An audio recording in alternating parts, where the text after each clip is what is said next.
அந்த மௌத்தை அவர்கள் சுவைத்தே தீர வேண்டும்.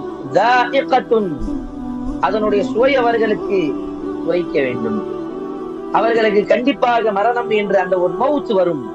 அல்லாஹ்வுடைய தூதர் ஸல்லல்லாஹு அலைஹி வஸல்லம் எப்படி சொல்லுகிறார்கள் ஹதீஸில், மரணத்தை எடுக்கக்கூடிய அந்த மலக்குல் மவுத், அந்த மலக்குக்கும் அந்த வானவருக்கும் நாளை மறுமையிலே மவுத் வரும் என்று அல்லாஹ்வுடைய தூதர் ஸல்லல்லாஹு அலைஹி வஸல்லம் சொன்னார்கள்.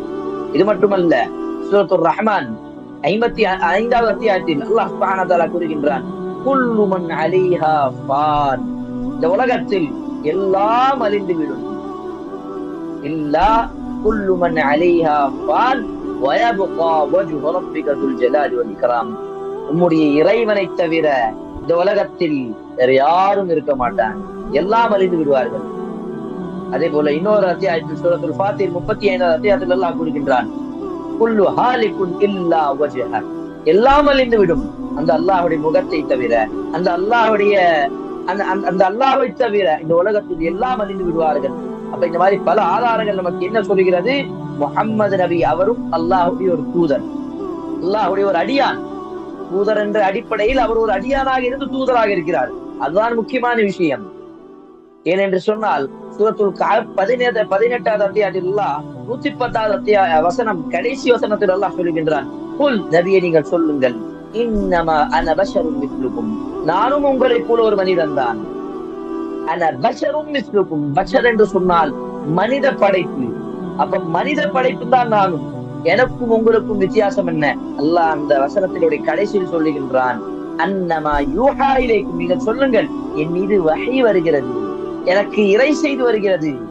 அதுதான் எனக்கும் உங்களுக்கும் இருக்கக்கூடிய வித்தியாசம். குல் இன்னி ரசூலுல்லாஹி இலைக்கும் ஜமீஅன் அல்லதி லஹு முல்குஸ் ஸமாவாதி வல் அர்த். சூரத்துல் ஆராப் 7வது அத்தியாயத்தில் அல்லாஹ் சுப்ஹானஹு வ தஆலா கூறுகின்றான், நபியே நீங்கள் சொல்லுங்கள், இந்த உலகம் முழுவதும் அனைவருக்கும் நீங்கள் ஒரு இறை தூதராக இருக்கிறீர்கள். சுப்ஹானல்லாஹ். இந்த வசனங்கள் எல்லாம் நமக்கு சொல்லக்கூடிய விஷயம் என்ன?